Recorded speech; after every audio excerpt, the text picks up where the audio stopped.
Hello everybody. आप देख रहे हैं learn unlearn with Umesh Shende. मैं हूं उमेश शेंडे और इस चैनल के माध्यम से मैं इंग्लिश पढ़ाने की कोशिश कर रहा हूं ताकि ज़्यादा से ज़्यादा बच्चों को फायदा हो और ज़्यादा से ज़्यादा लोग अंग्रेजी सीख सकें। तो उसके लिए आज के इस वीडियो में हम कोशिश करेंगे कि इंग्लिश लैंग्वेज सीखने के लिए हमें क्या पता होना चाहिए और हमें क्या करना चाहिए। तो हम आते हैं स्टेप बाय स्टेप। पहले बात करेंगे कि हमें क्या पता होना चाहिए। तो इम्पोर्टेंट फैक्टर वही होता है कि कौन सी चीजें हमें लैंग्वेज सीखने में मदद करती है, जो हमें पता होनी चाहिए। जब भी हम बात करते हैं कि हमें इंग्लिश सीखनी है तो हमें यही बताया जाता है कि आपके पास वोकैबलरी होनी चाहिए। बस सवाल यह है कि वोकैबलरी में क्या आता है, वोकैबलरी में कौन सी चीजें आती है जो हमें पता होनी चाहिए। तो क्या क्या होता है वोकैबलरी, हम वो देखते हैं इस वीडियो में। तो पहले तो हमें पता होना चाहिए वर्ब्स। वर्ब्स में आते हैं रेगुलर वर्ब्स और इरेगुलर वर्ब्स। अब रेगुलर वर्ब्स क्या होते हैं और इरेगुलर वर्ब्स क्या होते हैं। तो रेगुलर वर्ब्स वो होते हैं जिसको हम ईडी लगा के सेकंड और थर्ड फॉर्म बनाते हैं। जैसे सी डबल ओ के कुक, इसको हमने ईडी लगा दिया, हो गया cooked. Second form, third form भी उसका कुक्ड ही होगा। टी एल के टॉक, इसको हमने ईडी लगा दिया, टॉक टॉक्ड होगा। फिर आते हैं इरेगुलर वर्ब पे। तो इरेगुलर वर्ब क्या होते हैं, इसको तीनों फॉर्म अलग होते हैं। जैसे first form, second form, third form. Go went gone, take took taken, give give given. ये लिमिटेड है मगर है इंग्लिश में, ये हमें पता होनी चाहिए। और भी टाइप के वर्ब्स होते हैं जो जब हम सीखते हैं आगे तो हमें पता लगता है कि और टाइप के वर्ब है, जो आप मेरे वीडियो देख कर चेक कर सकते हो। दूसरे आते हैं फ्रेजेस। अब फ्रेजेस बहुत इंपॉर्टेंट पार्ट प्ले करते हैं डे टू डे लाइफ में। वो काफी सारे फ्रेजेस आप लोग बार बार सुनते भी हो। जैसे look forward, look look forward to. तो लुक फॉरवर्ड का मीनिंग क्या होता है कि await for the happy moment to come in life. अब ये तो आपने सुना होगा लुक फॉरवर्ड। आपने ये भी सुना होगा लुक इनटू। तो उसका मीनिंग होता है एग्जामिन केयरफुली। और गिव अप वगैरह तो कॉमनली आप सुनते हैं, गिव अप सुनते हैं, कीप अप सुनते हैं। ये सारे फ्रेजेस आप रेगुलर सुनते हैं, रेगुलर इस्तेमाल भी करते हैं। ये हमें अच्छे से पता होना चाहिए।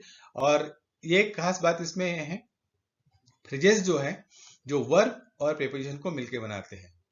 तो जैसे प्रपोजिशन बदल जाता है, मीनिंग चेंज हो जाता है उसका। तो हमें ध्यान रखना पड़ता है कि कौन सा प्रपोजिशन यूज किया है ताकि उसका मीनिंग हमें पता लगे। और ये पढ़ के ही आ जाता है, वो हमें पढ़ना पड़ता है। सेकंड, थर्ड नंबर पे आता है इडियम्स। अब इडियम्स क्या होती है तो बड़ा कंफ्यूजिंग रहता है। इडियम्स ऐसे वर्ड्स है जो अगर वर्ड बाय वर्ड मीनिंग आप निकालोगे उसका मीनिंग कुछ और निकलेगा और एक्चुअल में उसका मीनिंग कुछ और होता है। जैसे आपने सुना होगा हेड एंड शोल्डर्स। अब हेड एंड शोल्डर जैसे बोलूंगा तो आपको लगेगा शैम्पू की बात कर रहा हूँ। तो हेड एंड शोल्डर का मीनिंग शैम्पू नहीं होता है। हेड एंड शोल्डर्स का मीनिंग होता है सुपीरियर टू समथिंग, समवन। तो ये है उसका एक्चुअल मीनिंग। अब अगर मैंने बोल दिया फ्रेंच लीव, तो फ्रेंच का मीनिंग आप निकालोगे, जो फ्रांस में रहता है वो फ्रेंच होता है। लीव का मीनिंग होता है छुट्टी। तो फ्रेंच लीव का मीनिंग होता है कि फ्रांस की छुट्टी। तो फ्रांस की छुट्टी ऐसा मीनिंग नहीं होता। फ्रेंच लीव का मीनिंग होता है कि without intimation to the boss, without taking permission, taking a leave. बिना बताए छुट्टी पे जाने का मीनिंग होता है फ्रेंच लीव। और एक है ऑप्शन चॉइस। ऑप्शन चॉइस का मीनिंग होता है कि आपके पास कोई ऑप्शन नहीं है, कोई चॉइस नहीं है, it is called option choice. फिर आते हैं प्रोवर्ब्स। जो प्रोवर्ब्स तो आपने काफी सारे पढ़े होंगे, सुने भी होंगे। जिसे आप बार बार सुनते हो ना, tit for tat, make a mountain of mole hill, bell the cat. ये प्रोवर्ब्स है। ये भी हमें पता होना चाहिए कि अगर हम इस्तेमाल नहीं भी करते फिर भी हमें पता होना चाहिए ताकि हम लैंग्वेज समझ सके। तो पहले लेवल तो बात है कि समझ में आएगा तो बात करेंगे। फिर आता है one word substitution. One word substitution normally अगर मैं दो तीन वर्ड का इस्तेमाल कर दूं तो आप शायद थोड़े कंफ्यूज हो गए। जैसे साइनेशोर। साइनेशोर का मीनिंग होता है आंखों का तारा। जैसे एप्पल ऑफ वन आई बोला जाता है, उसका सिनोनिम में एप्पल ऑफ वन आई, जो सबको प्यारा लगता है, जो सबको अच्छा लगता है। ये होता है वन वर्ड सब्स्टिट्यूशन। बेटा इकोनोक्लास्ट, आइकोनोक्लास्ट। तो आइकोनोक्लास्ट का मीनिंग होता है जो आइकन है किसी का। मगर यहाँ आइकोनोक्लास्ट का मीनिंग उल्टा होता है, जो होता है जो ट्रेडिशन को ब्रेक करता है, मूर्तियों को ब्रेक करता है, इज कॉल्ड आइकोनोक्लास्ट। सो ये है मिनिमम रिक्वायरमेंट जो हमें पता होनी चाहिए लैंग्वेज समझने के लिए और सीखने के लिए। पहले समझेगा तो सीखेंगे और फिर हम लिख भी पाएंगे और बोल भी पाएंगे।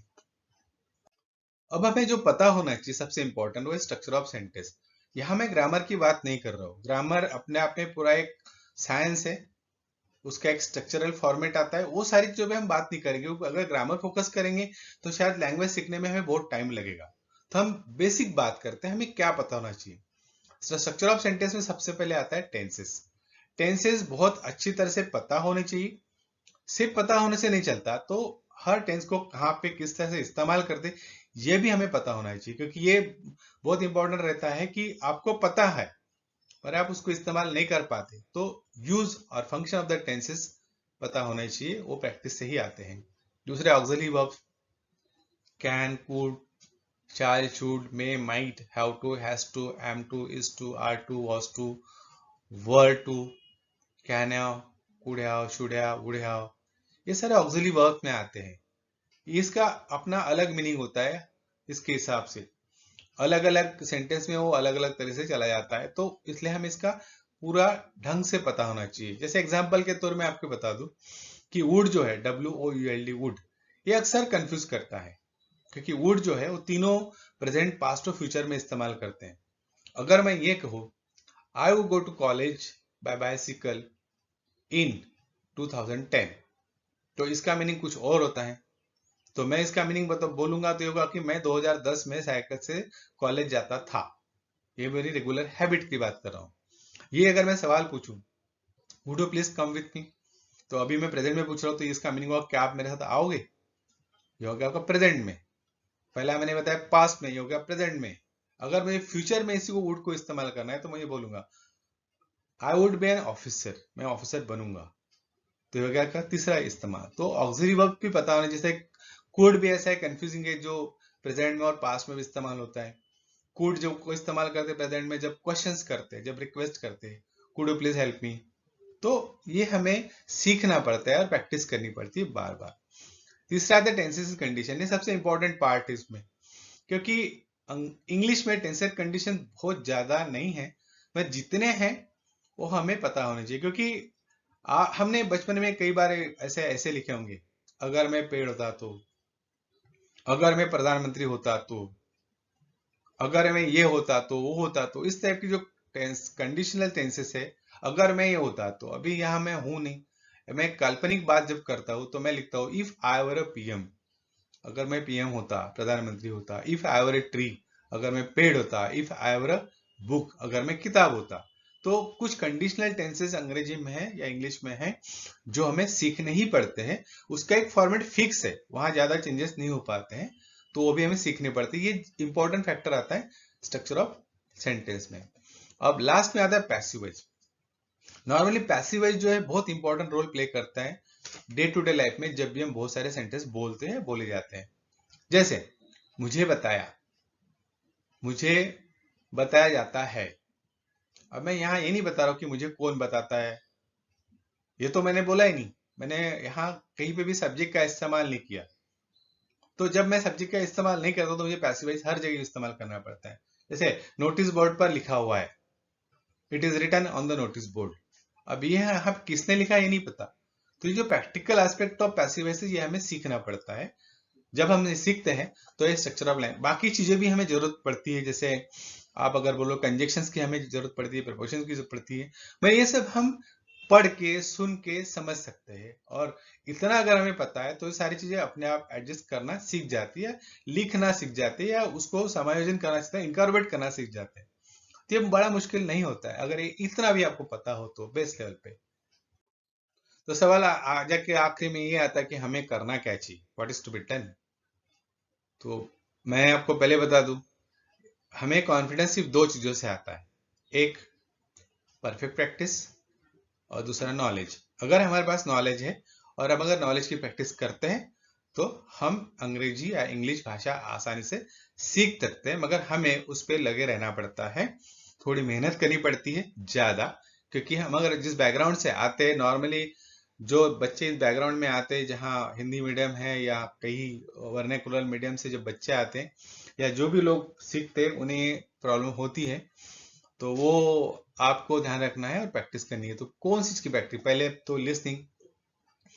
कोई भी भाषा सुनकर ही सीखी जाती है, बिना सुने कोई भाषा हम सीखते नहीं है। सबसे इंपॉर्टेंट है लिसनिंग। मैं आपको फिर बोलूं, लिसनिंग। आप बोलोगे फिर watching TV, watching videos, watching movies, तो ये सेकंड पार्ट में आता है। पहला पार्ट आता है लिसनिंग। जितना ज्यादा आप सुनोगे, क्योंकि हम जो सुनते हैं वही हम बोलते हैं, और जो सुनोगे वही बोलोगे, तो हमें सुनने की आदत डालनी पड़ेगी, बार बार सुनना चाहिए हमें। अब क्या सुनना चाहिए, ये तो क्लास का पार्ट हो गया। जब आप क्लास ज्वाइन करते हो तो आपको पता लगता है कि क्या सुनना है और क्या करना है। दूसरा पार्ट आता है थिंकिंग। ऑब्वियसली अभी क्या सोचूं मैं, सवाल तो मेरे सामने आएगा कि मैंने इंग्लिश में क्या सोचना है। तो अभी हम सिखा देंगे कि इंग्लिश में कैसे सोचते हैं, क्या सोचना है और किस तरह से सोचना है। उसके लिए पर्टिकुलर काइंड ऑफ एक्टिविटीज हम लोग कंडक्ट करते हैं, जो आपको सोचने को मजबूर करती है या सोचना सिखाती है। तो एक में सीक्वेंस में आता है थर्ड रीडिंग। तो यहाँ जो सीक्वेंस आप देख रहे हैं उसमें पहले लिसनिंग आया, बाद में थिंकिंग, बाद में रीडिंग। रीडिंग इसलिए जरूरी है क्योंकि आप जो कुछ सुन रहे हो, अगर आप उसको लिखा हुआ देखोगे तो आपके दिमाग में छप जाएगा। किस तरह से कौन सा सेंटेंस इस्तेमाल होता है ये भी आप समझ पाओगे, और वो भी हम याद रखते हैं। रीडिंग से नए वर्ड्स हमें समझ में आते हैं, नई काइंड ऑफ स्ट्रक्चर्स, नई काइंड ऑफ सेंटेंसेस हम समझ सकते हैं। क्योंकि जरूरी नहीं है कि सेंटेंस छोटे छोटे, बहुत बड़े बड़े सेंटेंस होते हैं, तो वो रीडिंग से ही हम समझना सीखते हैं। तो रीडिंग ये बहुत इंपॉर्टेंट रोल प्ले करता है हमारे लैंग्वेज डेवलपमेंट में या सीखने में। बेसिक लेवल भी सीखोगे तो रीडिंग इंपॉर्टेंट है। आप कुछ भी सुन सकते हो जो आपको लगता है, जो सुनोगे उस पर सोचने की आदत डाल दो। रीडिंग के लिए तो मैं बोलूंगा कि कभी भी बड़ी बड़ी बातें स्टार्ट नहीं करनी चाहिए। नो, कोई न्यूज़पेपर का आर्टिकल वगैरह पढ़ने की जरूरत नहीं है। अगर आप कंफर्टेबली, आप पहले स्टोरी बुक्स ही पढ़ो, छोटी स्टोरी बुक से स्टार्ट करो, नॉवेल्स पढ़ो, और धीरे धीरे जितना आप अपग्रेड कर सकते हो, जैसे आपकी लैंग्वेज अपग्रेड होती है, फिर आप न्यूज़पेपर वगैरह पे आ जाओ। क्योंकि न्यूज़पेपर में जो सारा लिखा होता है वो अलग अलग सब्जेक्ट पे लिखा होता है, और हर सब्जेक्ट का आपके पास नॉलेज हो जरूरी नहीं है। और हर सब्जेक्ट की अपनी एक लैंग्वेज होती है जिसको जार्गन लैंग्वेज कहा जाता है। अपनी एक लैंग्वेज होती है, वो आप समझ नहीं सकते। लिसनिंग में इसलिए मैंने बोला आपको कि अगर आप मूवीज देख रहे हो तो मूवीज में भी काफी स्लैंग लैंग्वेज का इस्तेमाल होता है। स्लैंग जो होती है, जो घेट्टो लैंग्वेज होती है, जो लोकल लैंग्वेज की भाषा होती है, वो स्लैंग होती है।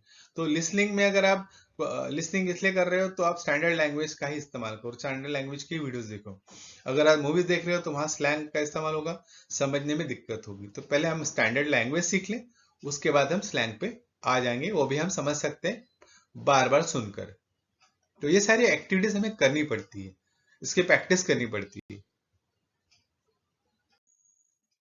तो ये सवाल आएगा कि हम क्लास में करते क्या है। तो क्लास में हम ये सारी चीजें करते हैं। उसमें पहला एक्टिविटी होता है स्टोरी टेलिंग। जो भी स्टोरीज आपको पता है वो आप हमें बताते रहो। आप पढ़ के बताओ, पढ़ो, उसको याद करो, वो भी बताओ। ये सिर्फ मेमोरी बेस्ड लेवल का होता है। सेकंड आता है स्टोरी एक्सपेंशन। स्टोरी एक्सपेंशन में हम एक पार्ट बताते हैं स्टोरी का, सेकंड पार्ट आपको करना होता है। या फिर हम ग्रुप में भी कर सकते हैं कि हर पार्ट को डिवाइड कर दिया जाए कि भाई एक पार्टी, एक पार्ट हो, एक पार्टी, तीन लोग तीन टाइप उसको जोड़ के एक स्टोरी बनाएंगे, ये भी होता है। या फिर बाद में होता है स्टोरी मेकिंग। स्टोरी मेकिंग में दो तीन टाइप के स्टोरी मेकिंग, टीएटी जो है, थेमेटिक परसेप्शन टेस्ट, जिसमें कोई पिक्चर, वेग पिक्चर दिखा के कि आपको स्टोरी लिखने को बुलाया, लिखने के लिए या बोलने के लिए बुलाया जा सकता है। ये भी एक ऑप्शन होता है। या दूसरा भी होता है कि हम कोई न्यूज़पेपर से एक कटिंग ले ले और उस पे वो दिखाकर भी हम स्टोरी बनाने के लिए बोल सकते हैं, वो भी एक स्टोरी मेकिंग टाइप होता है। और फिर आता है पर्सनल इंटरव्यू। आपका पर्सनल इंटरव्यू कंडक्ट कर सकते हैं बेसिक लेवल पे, बहुत थोड़ा सा अ, ज्यादा स्ट्रिक्ट लेवल का इंटरव्यू कंडक्ट करते तो सारी चीजें क्लैरिटी आ जाती है उस पर। फिर आता है रोल प्ले। तो दो लोगों को अलग अलग रोल देके रोल प्लेस किए जा सकते हैं, ये भी क्लास में होता है। ग्रुप डिस्कशन, अगर ग्रुप है आपके पास तीन चार पांच लोगों का, तो कोई सब्जेक्ट देखकर हम उस पर डिस्कशन कर सकते हैं। सब्जेक्ट भी आप अपनी चॉइस के भी सिलेक्ट कर सकते हैं ताकि आप उस पर बोल सको। कि ग्रुप डिस्कशन के लिए जरूरी होता है आपके पास नॉलेज हो सब्जेक्ट का। अगर सब्जेक्टिव नॉलेज नहीं तो आप बात नहीं कर पाएंगे। फिर होता है एक्सटेम्पोर, यानी समय पर मैंने टॉपिक दे दिया आपको, 2 मिनट सोचने के लिए दे दिया और बोल दिया कि आप बोलो। तो इस तरह से हम लोग करते हैं। बाद में आता है मोनोलॉग। मोनोलॉग का मीनिंग होता है कि आप एक सब्जेक्ट ले लो, उस पे आप तो एक पूरा प्रेजेंटेशन दे दो या फिर एक भाषण दे दो, ये होता है मोनोलॉग। तो ये सारी एक्टिविटीज क्लास में होती है और हमें करते हैं, ऑनलाइन भी और ऑफलाइन में। ऑनलाइन में थोड़ी प्रॉब्लम्स ये आती है कि ग्रुप अगर है तो ग्रुप डिस्कशन होता है, बाकी चीजें तो हम लोग कर सकते हैं सिर्फ एक ग्रुप डिस्कशन छोड़कर। वीडियो देखने के लिए शुक्रिया। Thank you for watching video. Video को लाइक करो, शेयर करो और सब्सक्राइब करो। आपको मैं कोशिश कर रहा हूँ कि सारी चीज़ आसान कर दूँ ताकि आप अपने आप को डेवलप करें और दूसरों को भी हेल्प करें। Thank you very much.